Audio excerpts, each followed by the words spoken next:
सगळ्यांना good afternoon आणि माझा पार्टिसिपेटिंग नंबर आहे 1 आणि मला जो टॉपिक भेटला आहे त्याचं नाव आहे fairness claims creating self esteem issues in young minds against the motion.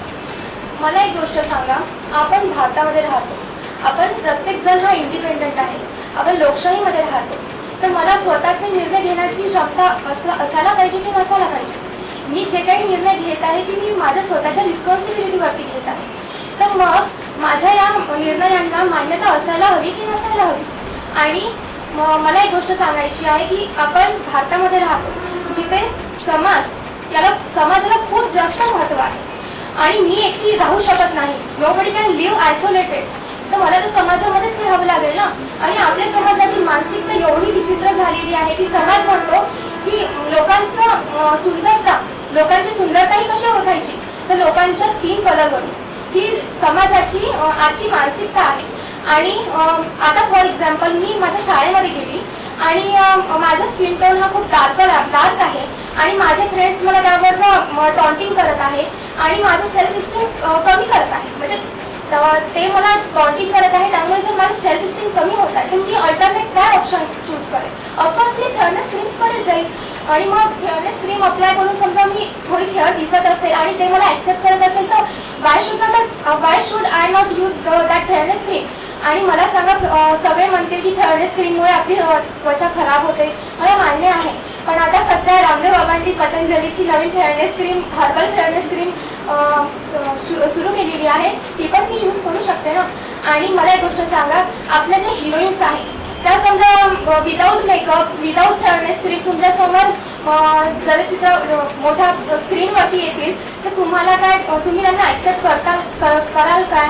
मला नाही वाटत की कोणी आपल्यामध्ये त्यांना ॲक्सेप्ट करतील, कारण की विदाऊट फेअरनेस क्रीम आणि विदाऊट मेकअप त्या आपल्यासारखेच एक नॉर्मल वुमेन दिसतात। आणि जोपर्यंत समाजाची मानसिकता बदलत नाही तोपर्यंत why should not I use that fairness cream यार, कारण की मला माझं सेल्फ इस्टीम क्रिएट करायचं आहे आणि लोकांची मानसिकता ही लोकांच्या स्वतःच्या अंतरंगाने ठरवलेली जाते। फॉर एक्झाम्पल मी तुम्हाला एक अमेरिकेतलं एक्झाम्पल देते। तिथे काय झालं की अमेरिकेतील सायंटिस्टला एक प्रयोग करायचा होता।